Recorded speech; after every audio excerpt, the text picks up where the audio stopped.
ready, set, go. For me, being a therapist, one of the things I always felt that writing, especially journals, helps you heal. And so I had a story that I have remembered all my life. It was one where I felt really abandoned. And the story I was going to write about, Tennessee Williams was a famous playwright, and he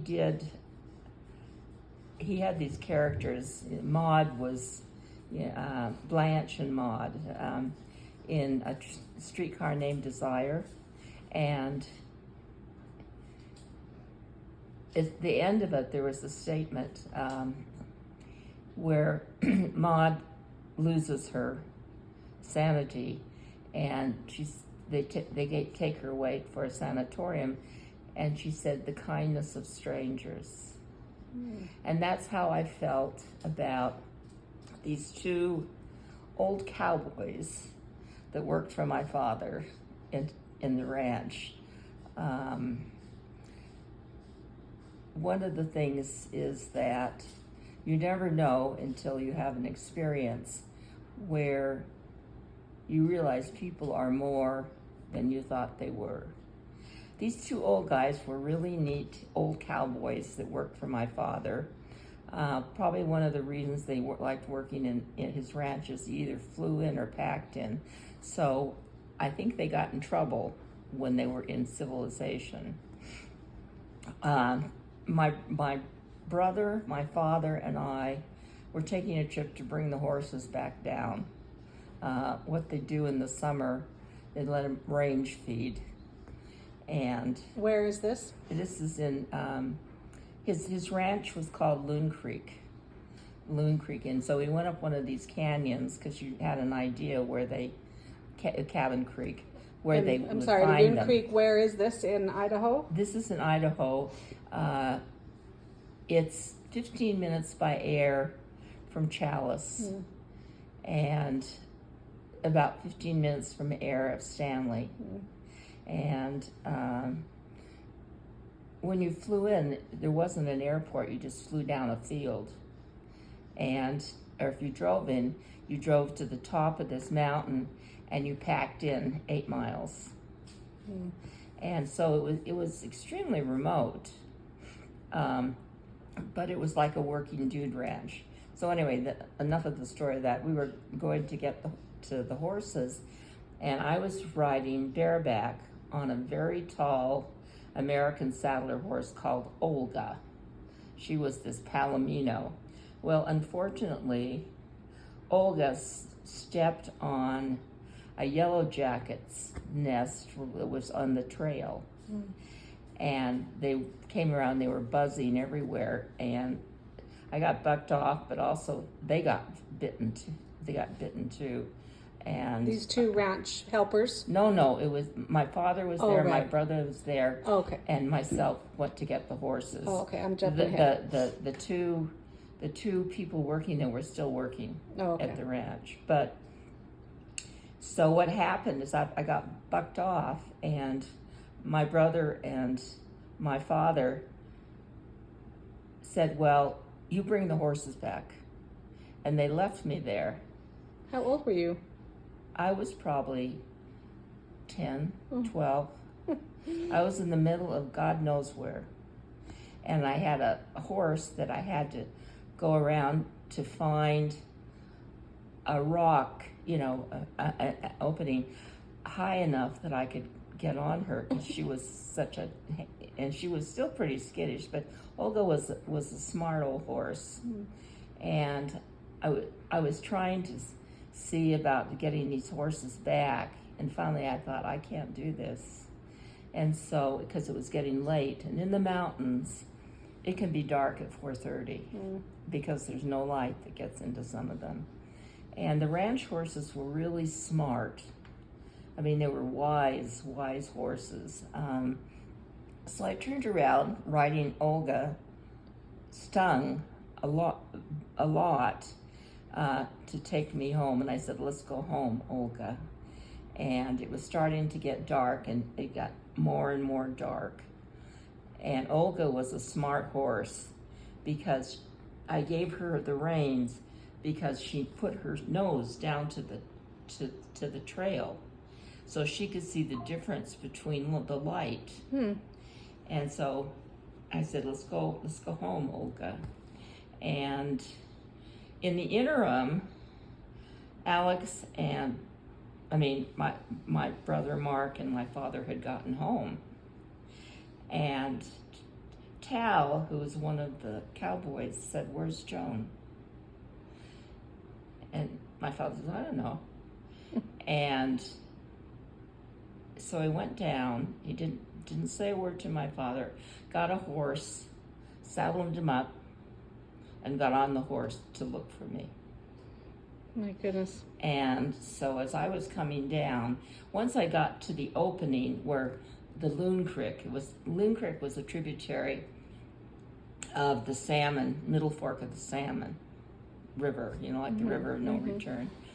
And as I was coming down, it was totally dark. And all of a sudden, I saw Tao. He was coming to get me. Aww. And when I, came back home, I had been really bitten a lot. In fact, that's the reason I'm severely allergic to bees. But I thought, that not only the kindness of stranger, but who was the gentleman? And it was those two guys. Didn't say a word to my father. Didn't say and my father looked at him as he was down there saddling up. Didn't say a word, and it went off. Oh. And when I got up there, my father couldn't look me in the eye. And my brother couldn't look me in the eye because he went along with him. And so... Well, that's a lot to expect a 12-year-old or 10-year-old to bring your horse down in the dark in a canyon. No, he wanted me to bring all the horses All down. the horses. How many? Oh, about 10, 20. Oh, my goodness. But the thing was, I was stupid enough to think I could do that. And then all of a sudden I realized, what in the hell am I doing? Because it took me a half hour to get on Olga. Oh. Because I had to find a large enough rock. Because she was American saddlers, their backs are about 6 feet off the Oh, ground. my goodness. But I always remember the kindness of strangers, because I thought, here's these really rough old guys that had absolutely no money, but they had a nobility and a caring and an empathy. About how old were these two cowboys? Oh, they were in the 50s, 60s. Oh, okay. And what was the other one's name? Ernie. Ernie and Tao. Were you close to them when you were working around the ranch? I didn't work around the ranch. I'd go in. My brother stayed there in the summers and worked there, but I would go in, for a while. But I worked since I did dishes and things like that. But it wasn't. My father had paying guests that come primarily in the hunting season. He had a lot come, but. Didn't you do delivering milk or something like this? You did some kind of delivering. Weren't you in charge of delivering milk or delivering something? I thought you said at one time. At the ranch? Yeah, or maybe that was somewhere else. No, I probably wasn't there. One thing I had to do is my father was in an airplane crash there, and I saw him crash. Oh my goodness. And we used to call them dudes. The dudes I was with this dude who was fishing, basically come there to fish. But what saved my father was very lucky. This man was a pilot. And so when my father crashed, he ran to the plane and he turned it off. Otherwise, it might have exploded. Oh yeah. And I had a horse, and I can remember riding like I was in the Kentucky Derby all the way home. But they had heard him crash. Oh my goodness. And so they had, all you had was a wagon and horses. You didn't have cars or anything. Yeah. It was totally different. I mean, when I think about it now, it was like a different life. But I always remember, and one thing it did for me is, you don't know how noble people are just by the way they look. Were you in a airplane crash as well, weren't you? Yeah, I was. That was another time. But one of the things you weren't supposed to do, and my father sort of broke that rule, is you didn't fly in the middle of the day, you didn't try to land in the middle of the day, because the canyons, the upwinds and the downwinds, and they were so close together, that's when you would get into a crash. And so my father, in turning around, trying to get back, hit a downwind, and that's what caused the plane to crash. But yeah, it was.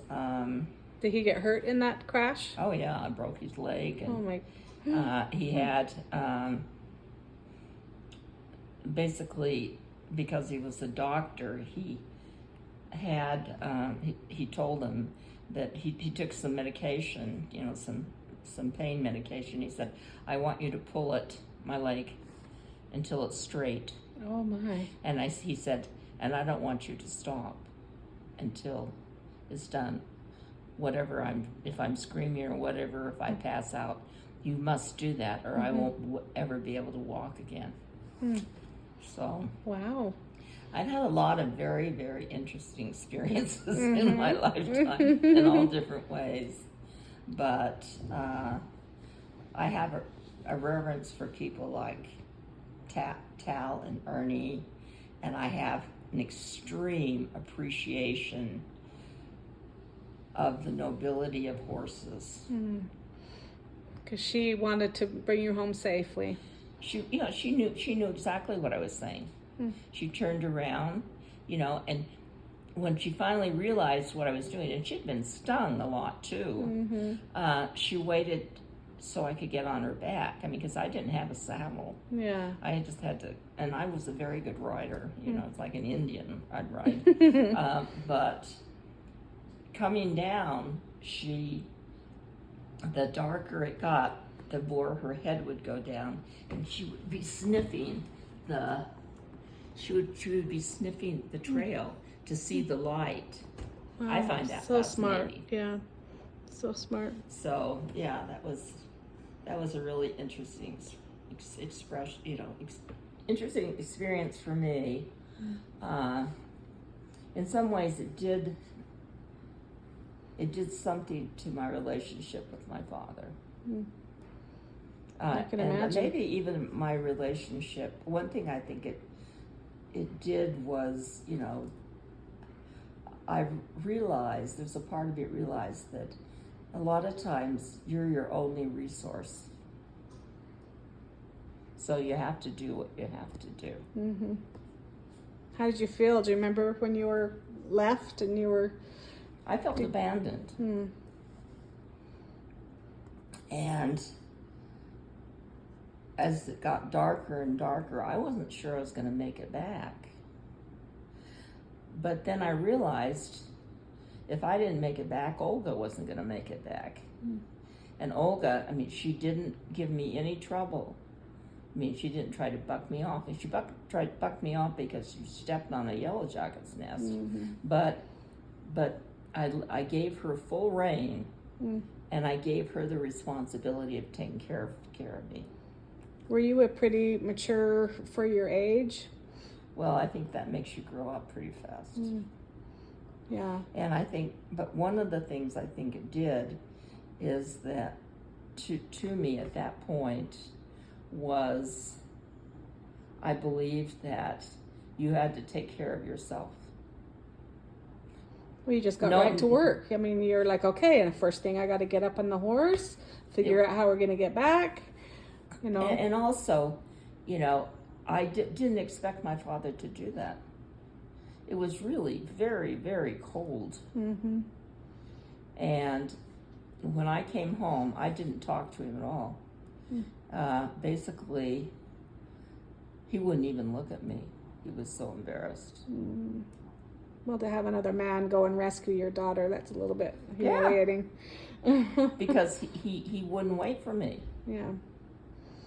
Yeah. So interesting. Yeah.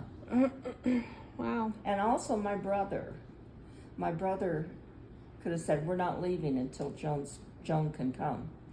He didn't say a word. They both just took off. Did you and your brother ever discuss it later on in life? No, we didn't. I think my brother was really afraid of my father. As I think I told you, one of the things that had kept me from being a Mormon was the concept that my grandfather, who beat the kids and beat his wife, and that's generational. My father became a beater. And I can remember once getting between my parents so he wouldn't beat her. But I was the oldest, and I thought that was my responsibility. Yeah. And a lot of times I was felt more as a parent than as a child.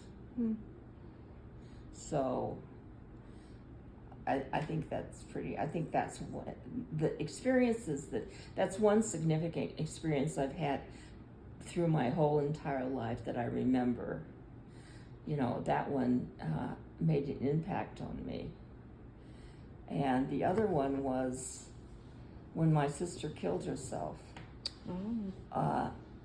My mother, I had to quit talking to my mother because she called me up and she said, if you had gone to California, Carol would be alive. I was supposed to take care of the family. Oh my goodness. That was a lot of pressure for someone to say that. And so, but the thing was also, I was in a program for a PhD in communications, and all of a sudden I realized academic communication was a bunch of BS. And that's when I became a social worker. That's when I came back to school in Utah. What was, you know, because of that. You know, because I was in the Midwest then. And I was married. And I also, that's when I decided to divorce my husband. Because I was tired of taking care of everybody. Yeah. And he was basically, he was a really bright guy, but he basically, you know, was in medical school, and he decided, you know, he left medical school because he basically got kicked out because he didn't study. And then he wanted to go back, and they said, we're not going to take you back until you prove that you can actually do something. So in my marriage, our marriage, he went back to history and got a master's in history. So he was a perpetual student. He never worked. What's his name? His name was Landy. Landy. What was his last name? Huh? What's his last name? He was German, Spar. Oh, interesting. Yeah. And he, my friend Jan Holbert, she said something to me. She said something about, because she had been married twice, and she said, I made poor choices. And I keep thinking about that, you know. Sometimes you don't realize it, but you're making a very poor choice. And that's a grown-up thing to say, because, you know, a marriage is two people, so you can't blame it all on one person, you know. And also just being young. Yeah. My I had an uncle that I really loved. It was my mother's sister's husband. He was a teacher, and then he became a principal at school in Cleveland. Real nice human being. And he said once, he was talking once about the reason people get together and stay together is consequence and emotion. If you don't have the emotion, it doesn't matter what your consequence, is. But if you don't have the consequence, I mean, like, I divorced Landy after Carol died. I thought, why am I taking care of this man?